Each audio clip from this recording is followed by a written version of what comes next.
Segurança. Copatax. Estamos de volta, 8 horas 14 minutos. Olha, eu acionei aqui a pergunta do Maurício Furel Batista. Bom dia. O Moro, ao aceitar o Ministério da Justiça, não partidarizou a justiça após ser o protagonista da Lava Jato? Essa é a pergunta do nosso ouvinte. Partidarizar eu não sei, mas eu acho que ele se partidarizou. Acho que a lógica aí é que o Moro, que tem uma biografia voltada à corrupção, ao combate à corrupção, voltada à independência do judiciário para fazer valer as normas e punir aqueles que transgridem, aqueles que a violam. No momento em que ele se politiza, ele perde esse poder. Eu até digo, a função social dele enquanto juiz era muito mais importante do que a função social dele enquanto ministro, já que os poderes não saem mais da caneta dele, mas da caneta de alguém que manda nele. Então, nesse contexto, acaba que ele tira das mãos uma ferramenta que ele poderia aplicar a corrigir essas anormalidades jurídicas para virar um fantoche, para virar uma pessoa que age por meio de uma caneta alheia. Muito bem colocado. Agora, saiu uma pesquisa recente da Datafolha que mostra que a popularidade do Moro ainda é muito maior do que do próprio presidente Bolsonaro, né? Ainda há um apego popular à figura, mas já é bem menor. Já passou de 70, hoje está na casa de 50, já é bem menor do que antes, acho que muito reflexo disso, né? De deixar de ser pedra para ser vidraça de uma escolha. É isso aí. Uma escolha que muita gente não compreende. Não sei se vocês lembram, mas durante o período em que o Moro era juiz de primeira instância, ele foi várias vezes acusado pela esquerda de ter sido do PSDB, do pai dele ter sido do PSDB, aquela coisa toda, e ele foi defendido por quase que 95% das pessoas. Qual o problema de um juiz ter seu viés eleitoral, seu viés político? Não tem problema nenhum, desde que ele tome suas atitudes de acordo com a sua consciência. Né? Com o que ele aprendeu. Da mesma forma, ao aceitar ser ministro, ele passou a ser criticado por muita gente também. Porque... Exato, ele passou a ter uma crítica maior e uma defesa menor. Sim. Entendeu? Menos gente o defendeu, como diria o Lula, menos gente o defendeu, e mais gente o atacou. De fato, a exposição dele foi maior, ele passou a não ter mais aquele respeito de um juiz, que você teria de um juiz pelos poderes a ele assim entregues, para ser um mero ministro demissível, exonerável, por uma decisão do presidente. Então ele tinha um cargo que seria vitalício, que ele exerceria até chegada a hora de se aposentar ou em caso de morte, para assumir um cargo que ele hoje está, amanhã, se o Bolsonaro acordar de mau humor, olha, não quero mais o Moro. Muito obrigado. Como juiz de piso era um nome favoritíssimo a ser o próximo ministro do Supremo Tribunal Federal, que também é vitalício, né? E agora fica aí no jogo político, tendo que passar para uma sabatina do Senado, se for indicado pelo Bolsonaro, ainda tem essa, porque hoje me parece que o Bolsonaro é daqueles de lua. Acorda bem, você é amigo, acorda mal, ele vai te dar uma pancada. Então o negócio é meio... muito complicado. Eu acho, por exemplo, que uma das perdas muito grandes do Bolsonaro foi a perda do general Santos Cruz. Sim. O general Santos Cruz, ele naquele auge do bombardeio da Globo News em cima, e particularmente da Miriam Leitão, que concentrava todas as suas acusações, foi entrevistado pela Miriam Leitão, e no final a Miriam Leitão estava encantada com ele. Ela mesmo disse: eu estou impressionado com a inteligência e o equilíbrio desse homem. E é um cara... A Luísa disse aqui várias vezes. Foi uma perda inestimável para o governo. Meu Deus. Não tem dúvida. Não poderia ter deixado isso acontecer. De fato, o governo meio que hoje perde um pouco da sua identidade. daquilo que nós vinhamos de uma lógica de termos um governo hipertécnico composto por pessoas que tinham a somar, e hoje parece que a única pessoa que tem a somar é o Bolsonaro. Todos os demais pelo menos passaram ele a ter acha, papel né? coadjuvante. Ou ele acha isso. Ou ele acha isso. Ou busca ter isso. Uhum. É como se ele fosse a única pessoa que está certa no mundo. Todos os demais estão errados. A gente conhece isso por aqui também, né? É isso aí. É isso aí. Parece que as pessoas meio que são tocadas pela mosca azul e acham que se endeusam. Posso falar o que a síndrome de técnico da seleção brasileira. É por aí. Todo mundo está errado, só ele está certo. Só ele está certo. Todos os demais são burros, só ele é inteligente. Isso daí até que toma um 7-1, né? Até que chega alguém que puxa o tapete e aí que ele cai na realidade. Uhum.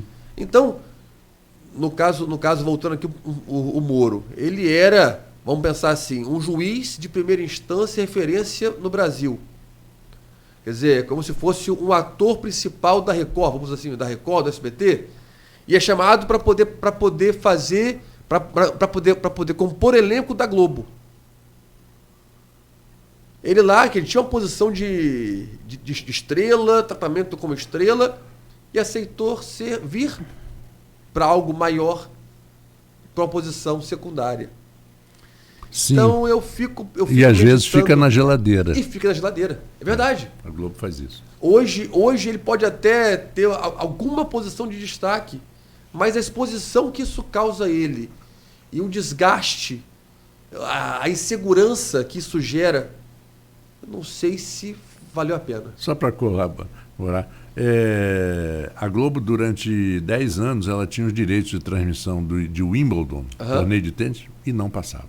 Ela só comprou os direitos para que ninguém passasse. Para que ninguém passasse, é isso aí. Então, isso que acontece com um político que fica nessa posição vulnerável. Aí, agora um desgaste que houve. Nomeação do diretor da PF, da Polícia Federal. Poxa, a veracidade do Bolsonaro se expor a isso, expor o Moro de tal forma, dizendo que ele que manda, ele que define, sendo que esse poder de fato é do Ministério da Justiça. Então, só esse exemplo, só essa hipótese específica já demonstra o erro do Moro em assumir o ministério. Agora, e o Moro ministro, João Paulo? Excludente de licitude, mudança para prisão em segunda instância, algumas sanções à lei de abuso de autoridade. Como que você avalia as ações práticas do ministro, já que a decisão não foi acertada no seu ponto de vista de muita gente de estar como ministro, mas como você avalia as decisões práticas do ministro Sérgio Moro? Acaba que hoje muitas normas que deveriam partir do Ministério da Justiça por uma falta hoje de interesse legislativo não estão indo à frente.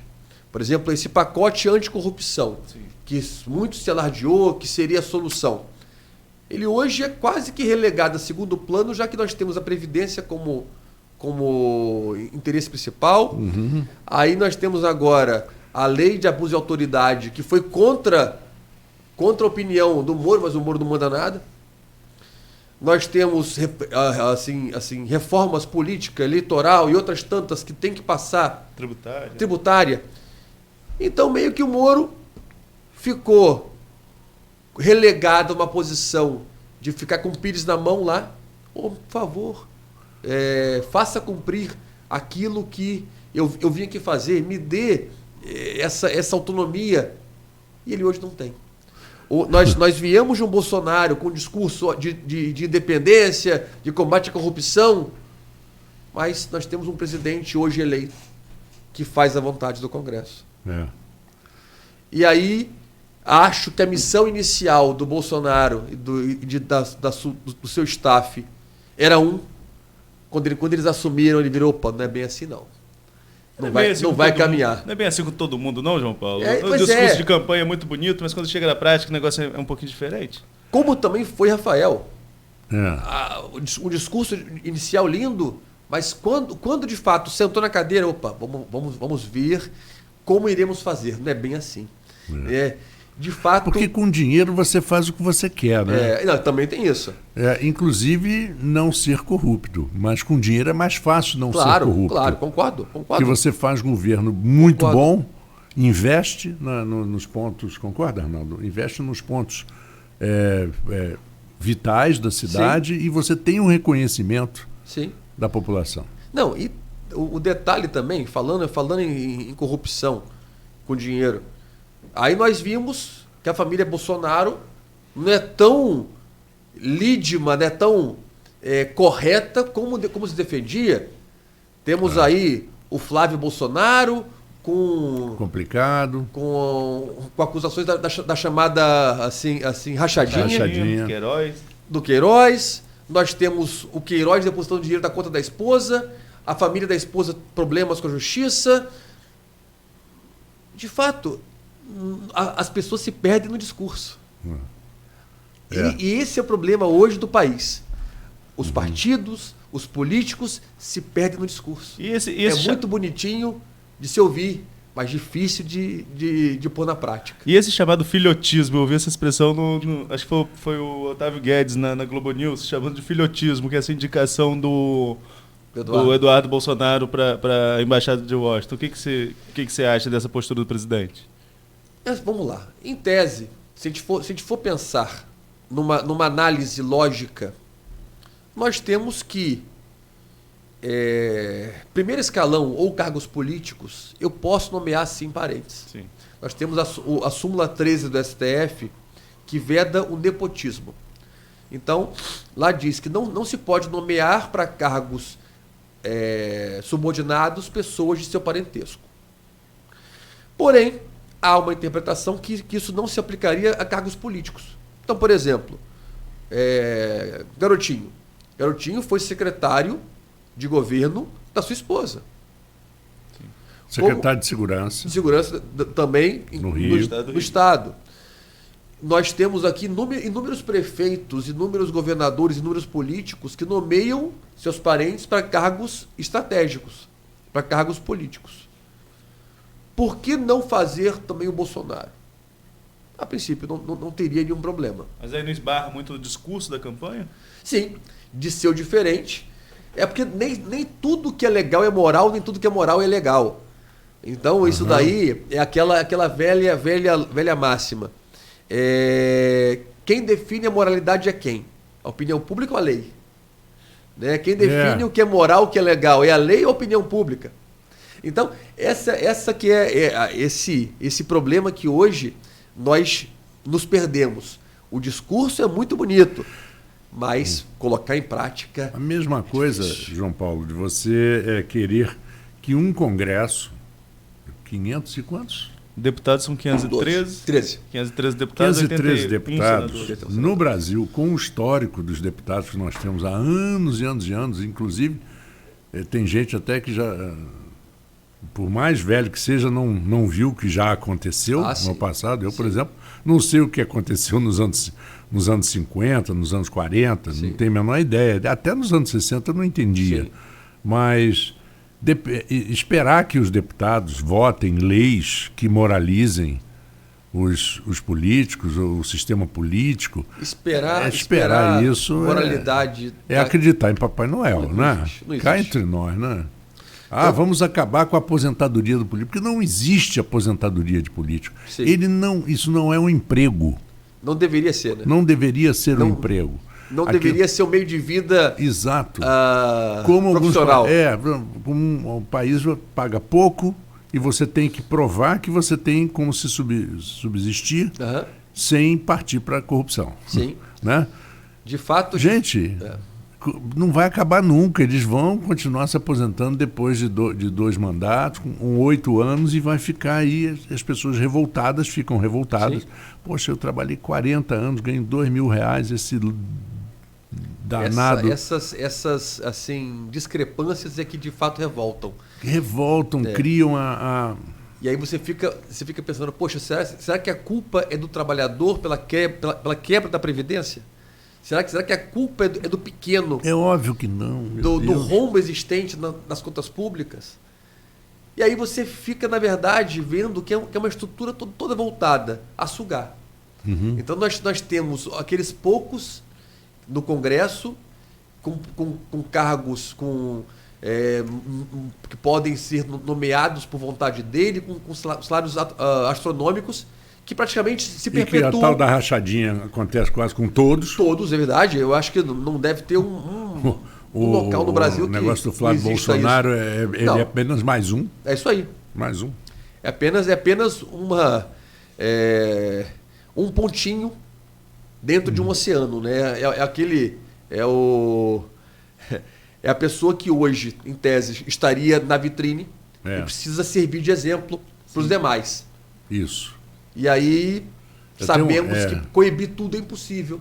Eu tenho um amigo jornalista que falou que tem uma frase muito interessante. Ele disse, olha, eu não estou dizendo que não existe. Claro que existe, mas o discurso que o Bolsonaro usou na campanha, ele não pode ter nem cera no ouvido. É isso aí. Entendeu? Isso aí. Essa é a lógica. Essa é a lógica.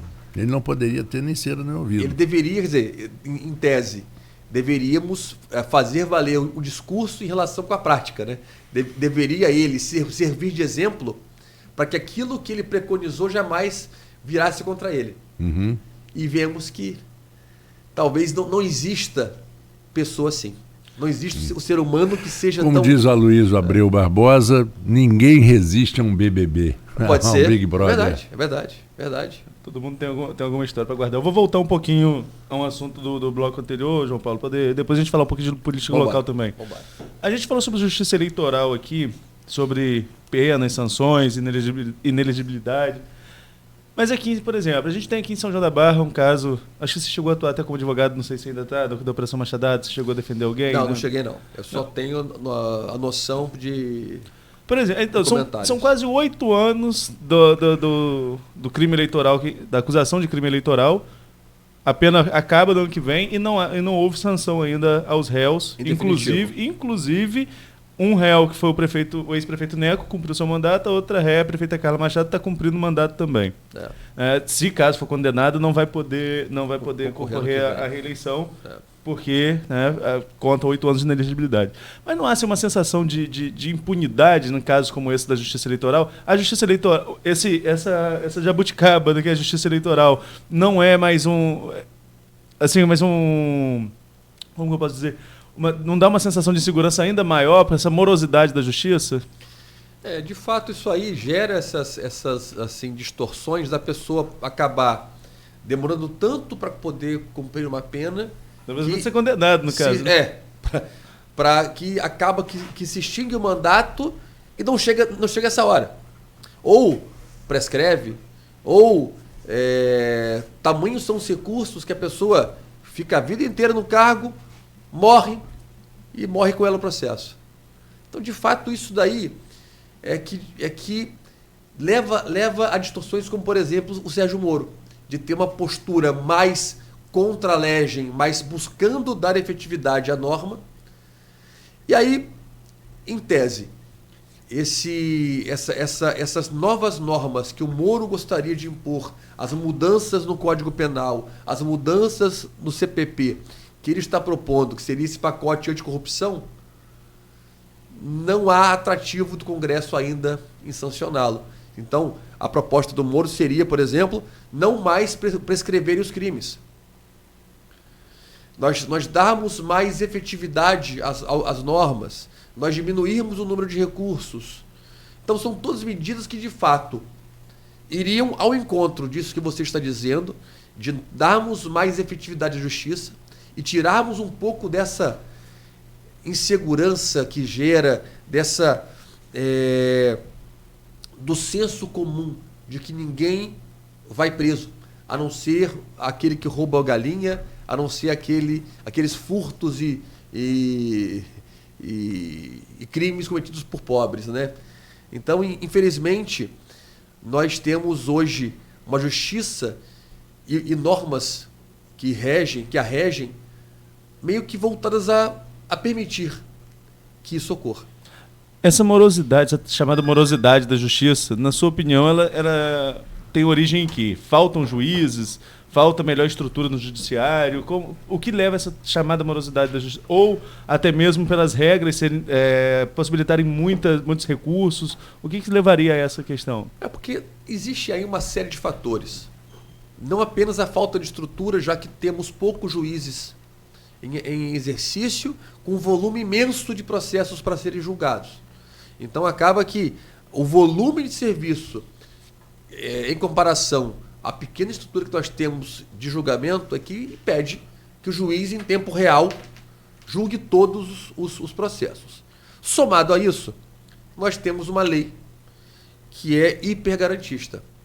Nós temos as normas que regem essa relação, dando o máximo de poder para que os réus, para que todos exerçam a ampla defesa em sua plenitude. Então, eu posso exercer tudo que estiver ao meu alcance para poder provar que eu sou inocente. Não importa o quanto tempo isso demore. Não importa se eu tenho que ouvir uma testemunha na China. Nós iremos ouvir uma testemunha na China. Ou tiver que produzir uma prova pericial complexíssima. O tempo que demorar para que eu consiga fazer essa prova é o tempo que vai demorar o processo. Então, e temos recursos e mais recursos que acabam também atravancando, engessando o sistema. Eu tenho uma pergunta em relação ao STF. Arnaldo falou mais cedo que o STF brasileiro deveria estar muito mais como o guardião da Constituição do que se envolvendo em crimes comuns e em coisas desse gênero. Foi muito noticiado recentemente que uma paciente, não sei se era do SUS ou de um convênio de saúde, precisava da autorização de um exame caríssimo. E ela aguardou, parece que 1 ano, mas a decisão teria que ser do Supremo, porque a coisa foi... Recorrendo, chegou ao Supremo. Chegou ao Supremo. O Supremo nunca nem examinou o caso dela, ela morreu. Isso saiu no Globo, saiu em vários... O Supremo hoje... E o Supremo, por exemplo, ele julga imediatamente uma prisão determinada naquela tarde, quando o réu é um Lula, ou um Eduardo Cunha, ou alguém desse jeito. Infelizmente, assim, de fato, isso ocorre, mas sabendo que são questões distintas, são competências de atuação distintas. Primeiro ponto, o STF analisa essas matérias de remédio, de medicamentos, de cirurgias, essas matérias menores, somente em grau de recurso. Quando chega através de recurso extraordinário, que vamos ver, por exemplo, se por exemplo, remédios à base de maconha, que é um tema agora que está em voga. Se podemos autorizar ou não. Se é lícito autorizar ou não. Se viola a Constituição autorizar ou não. Então são temas que têm que ser analisados pelos 11 ministros. Em tese, são temas que têm que ser definidos a regra que vai ser adotada. É o pleno, né? Pelo pleno. Ou por uma das turmas de acordo com a hipótese. Porém, existem outros temas que, em tese, são mais importantes, porque os bens são mais importantes, que, por exemplo, a liberdade, que a competência ela é originária do STF, não é recursal. Então, por exemplo, qualquer prisão de políticos do Senado, da Câmara dos Deputados, governadores, passa por Brasília. Então, a Constituição, dos artigos 102, 105, 114, estabelece a competência de cada um dos órgãos. Então, as lógicas são distintas e acaba que se dá mais importância à competência originária, que são habeas corpus e mandados de segurança contra certas autoridades, do que a competência recursal. Como o caso, por exemplo, de remédio, medicamento. Mas aí você falou, né? A liberdade é uma coisa em tese dizem importante. Que, quer dizer, o que se entende que liberdade ela é mais importante do que até a vida. Porque a pessoa presa é a pessoa morta. É a pessoa morta socialmente, né? Então dizem que vida sem liberdade não é vida. Então muitos defendem, inclusive, que a liberdade é o bem, nosso bem mais importante. Eu vou passar para Arnaldo a última pergunta. Então vamos... Desculpa, vamos falar um pouquinho sobre o cenário político, então, aproveitar que o João Paulo gosta de comentar. Exatamente. Sobre Era o isso cenário. que... Vamos falar um pouquinho sobre a corrida sucessão em Campos, o cenário que está sendo posto aí. A gente falou aqui sobre as condenações do Antony Garotinho, da esposa Rosinha. A Rosinha é condenada mais na esfera eleitoral, enfim, mas tem sanções de inelegibilidade, os dois estão inelegíveis. A gente tem o filho Vladimir como possível candidato. Sim. Vladimir até que fez um discurso duro no Congresso, chamando de canalhas membros do Ministério Público e do Judiciário. Isso repercutiu no Estadão, Eu repercutiu tinha na Folha até de São curiosidade Paulo. de perguntar, podem fazer isso? A imunidade lhes confere essa possibilidade. Mas de ofensa? Mesmo, mas assim, na verdade, temos limites. Mas no exercício do mandato e em razão do mandato, é possível que ele faça. Pelo contexto que eu vi, chamou de canalhas, mas não deu nomes. Não dirigiu, né? Não deu nomes. Porque o juiz X é um canalha, o promotor Y é um canalha. Quando você faz genericamente falando, aí não tem muito. Não há um destinatário específico. E não havendo destinatário específico. Então segue o jogo. Segue o jogo. Segue o jogo. Boa. Passou pelo VAR. Eu queria jogar, passou pelo VAR. Eu queria dar um amarelo aqui, mas não. No Vladimir, mas não a deu. gente tem essa candidatura, mesmo que não seja o Vladimir, como ele gosta de dizer, que é um projeto, mas você tem um grupo garotista com um candidato, o grupo que saiu do governo em 16. O próprio prefeito Rafael Diniz, candidato natural à reeleição, Caio Viana, que foi terceiro colocado na última corrida municipal e foi candidato a deputado, e os deputados Gil, Rodrigo e outros nomes que vão surgindo aí, como o odontólogo Alexandre Buchaú, Beethoven pelo PSDB, enfim, o tabuleiro está começando a se arrumar. Como você tem acompanhado o tabuleiro e o que você projeta para 2020? Olha, eu acho que nós estamos ainda prematuros nessa análise e, de fato, não sabemos como vai acontecer.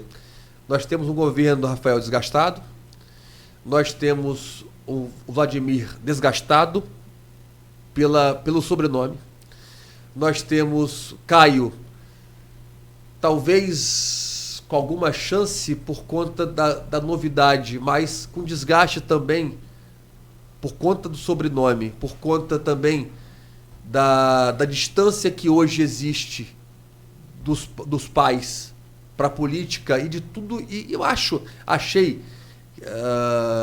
que a intervenção de Arnaldo na eleição passada, achei muito, muito desgastante para o Caio, dizendo que o filho ainda tinha muito que fazer antes de se candidatar.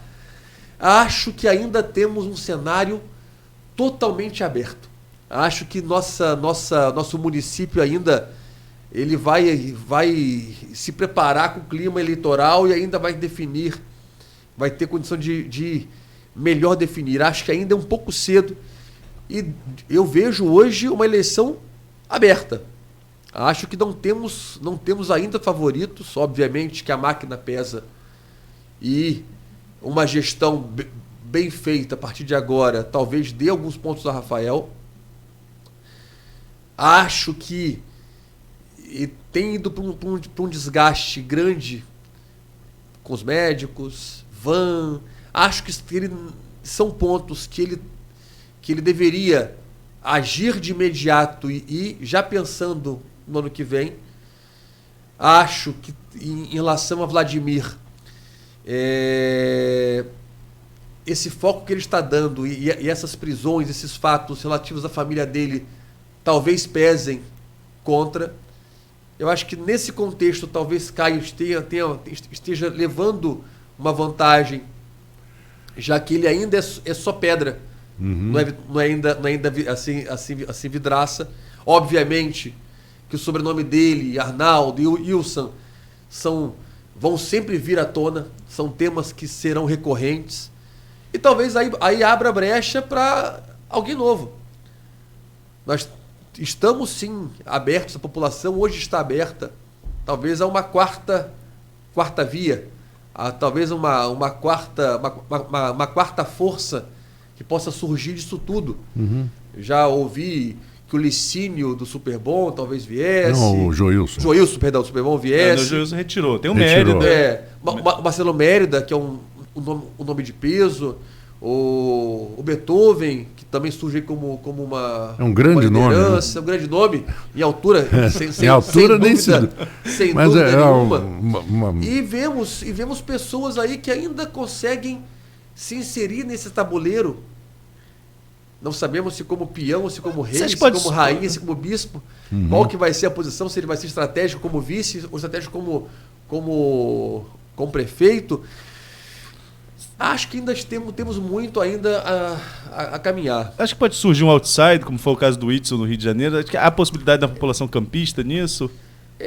Aí teríamos que vir, porque normalmente hoje nós temos dois cargos que têm atraído muito foco e muita esperança, que são aqueles oriundos do Poder Judiciário, são ex-juízes, ex-promotores, ex-defensores, e cargos oriundos do Exército. Um ex-general, um ex-sargento. Em tese, nossa população hoje, ela meio que cansada dos políticos de carreira, que em tese carregam a peste de não serem muito honestos, procuram num extra político, uma pessoa fora desse segmento, para depositar seu voto. E normalmente são ligados ao judiciário e ao militarismo. Então é o que nós temos visto aí pelo Brasil afora. E talvez, mas se formos ver dentre os candidatos já existentes, nós não temos nenhum nesse viés. Talvez, de repente, um empresário, alguém independente, não sabemos ainda como que vai ser visto, mas tenho certeza que as mídias sociais, tenho certeza que a Folha da Manhã, certeza que os meios de comunicação, eles terão um papel crucial nessa definição. Sem dúvida alguma. E agora esse papel das redes sociais na política, aí a gente pode terminar voltando ao começo do programa. Uma das manchetes traz que, da Folha da Manhã de hoje, traz a troca de acusações sobre origens de fake news entre Rodrigo Bacelar e Vladimir. Como que a legislação caminha para se chegar a um consenso quanto a isso? A gente já discutiu várias vezes, a gente já conversou várias vezes com relação a isso. Inclusive, uma vez queria até processar alguém, mas depois eu deixei de lado, né, que a gente acaba dando luz demais. Mas isso aí. existe ainda... É muito prematuro. Né? A gente está falando aqui de 2000... Na história, é muito prematuro o surgimento das redes sociais. A gente estava falando da eleição do Obama, que foi em 2008. Coisa muito recente ainda dentro do contexto histórico. E a disseminação de fake news altera muito o tabuleiro político. 2018 foi exemplo disso dos dois lados. Tanto que a campanha do Haddad foi apontada várias vezes por criar, como a campanha do Bolsonaro, pegando os dois extremos. Como que a Justiça Eleitoral, você que atua muito na área eleitoral, já foi da Comissão Eleitoral da OAB, a Comissão de Direito Eleitoral da OAB, como que a Justiça Eleitoral vai ter que se preparar para essa próxima eleição para tentar impedir que a fake news altere o resultado do pleito eleitoral? Vamos lá. A princípio, como nós vimos em 2018, nós tínhamos comunicados nos veículos de comunicação principais, isso é fake. Então você tinha inúmeras mensagens e via no Globo, via na Folha, é fake. Acho muito complicado isso aí numa visão tecnológica, que a justiça coíba a fake news. Acho quase impossível criar mecanismos que proíbam e que retirem dos celulares as fake news criadas e propagadas. Acho que a única lógica que podemos imaginar é haver uma campanha informativa da população de forma a corrigir as fake news lançadas ou, se conseguirem identificar a origem, punir aquele que fez. Mas, normalmente, quem faz são robôs. Quem dissemina são robôs. Cujas bases encontram-se em países que não têm conosco nenhum tipo de pacto nenhum pacto. Cooperação. De cooperação. Então nós ficamos meio que engessados, a gente não tem muito o que fazer. Aí reitero assim, a vocês o papel dos meios de comunicação, o papel desses veículos para poder corrigir e melhor informar. Acho que hoje os jornais, rádios, a TV tem essa missão de levar a verdade e de buscar corrigir esses equívocos com as fake news. A maioria eu acho que faz, mas existem muitos grupos de comunicação muito poderosos que, por exemplo, eles não geram a fake news, mas se aparece uma fake news que os beneficiem de alguma forma, eles falam nada, eles não falam nada. Agora, se a fake news vai contra eles, eles dizem, isso é fake news. Isso a gente vê no dia a dia, não precisa ser gênio para entender. É isso aí. E, de fato, a população hoje, ela tem um defeito gravíssimo, de compartilhar sem verificar. Sem verificar. Uma vez um grupo desses da vida aí, um cara da área de comunicação falou assim, não sei se é verdade, mas estou compartilhando. Não sabe se é verdade, não compartilha. Verifica. Sempre tem forma de você verificar se a informação é verídica ou não. Assim. Exatamente. Olha, são 8h50. Nossa, a gente teria mais umas 2 horas aí de papo. E vai embora. Fácil. Mas com certeza você vai estar aqui com a gente. Honra para mim o convite e reitero a minha disponibilidade de quando precisarem, só chamar. Com o surrealismo da política brasileira. Prazer para mim. O surrealismo. Quem está se dando muito bem são os chargistas. Sim. Esses estão pintando e bordando. Né? A gente vê o Zé Renato na Folha. Eu não tenho feito mais, mas aí tem horas que eu chego e vejo uma notícia e falo, gente do céu, é a hora de sentar e fazer. Porque não é possível, né? O que seria dos humoristas sem os políticos? Sim, verdade. Porque eles são a maior fonte de piada nesse país. E vice-versa, né? E vice-versa. Mas, então, um alimenta o outro. Um alimenta o outro. Tem até humorista político. Tem até humorista político. Esse é mais figura ainda. Mas então, agradecer a sua presença, desejar um grande final de semana e com certeza com a aproximação já estamos, né, em pleno clima eleitoral para 2020. Estamos começando a ter esse clima aí, essas disputas aí entre famílias, entre o Bacelar e Garotinho, Vianas, entre famílias políticas. Isso aí de fato alimenta discussões e vamos aqui... São as oligarquias locais, João? É isso aí, é por aí. Hoje nós temos 4, né? É verdade. Volte sempre. A porta está aberta, você sabe que não precisa nem bater. Prazer é só meter a mão e abrir. Valeu. Arnaldo, bom final de semana, bom final de semana para você. Semana, se Deus quiser. E olha, você que ganhou aí os 32 milhões, dá uma passadinha aqui na rádio, né? Contribua, colabore. Isso daí, ó. Né? Faça um banquete. Vamos fazer aqui uma baguncinha, né? Faz uma bagunça. Sextou. Então tá bom, um abraço para vocês. Nós vamos agora a um pequeno intervalo e daqui a pouquinho temos o Direto da Redação.